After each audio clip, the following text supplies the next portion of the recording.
Welcome to this week's 90-second summary. Here I try to condense some of the key points to help you decide if you want to read this book yourself and to help me retain the information as I continue my one book per week programme. This week's book is Unlimited Memory by Kevin Horsley. It was initially a surprise, but on reflection it probably shouldn't have been, that the approach to improving your memory starts with your own mindset. Do you believe you're stupid, or simply can't retain facts? You were probably told you weren't very bright at some point, or were intimidated by people with seemingly more intelligence than you.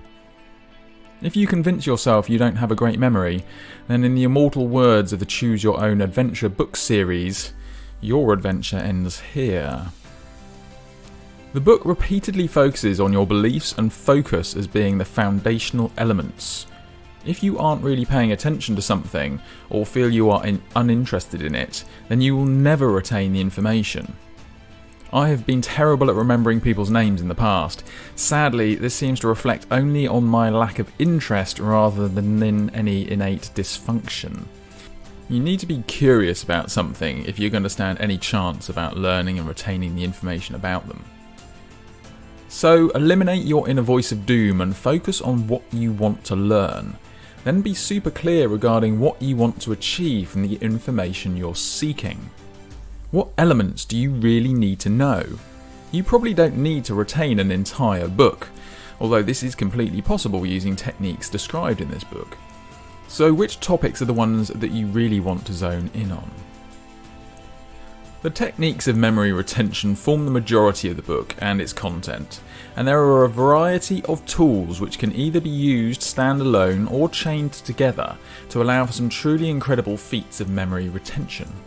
Horsley uses examples from his own life where he is able to memorise a randomly shuffled deck of cards in just 45 seconds, and a colleague of his who remembered word for word Hemingway's The Old Man and the Sea, which is around 130 pages of text.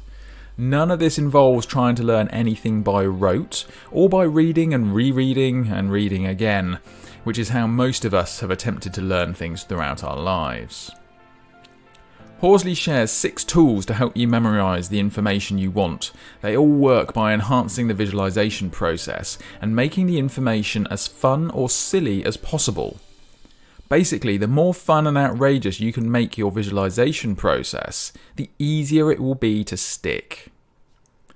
The visualization tools described are car, rooms, journeys, body, pegging, mind map, and arts.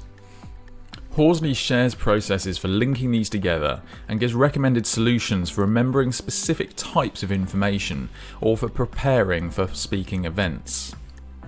Sadly, and this fact is recognised by Horsley himself, the tools and techniques require a bit of practice to get used to and to use effectively, and this is likely to put off many readers from actually taking advantage of the great information contained herein. However, if you are able to apply some effort to the skills, the rewards will be worth your while.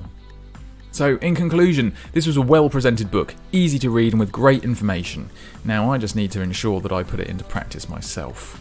See you next time.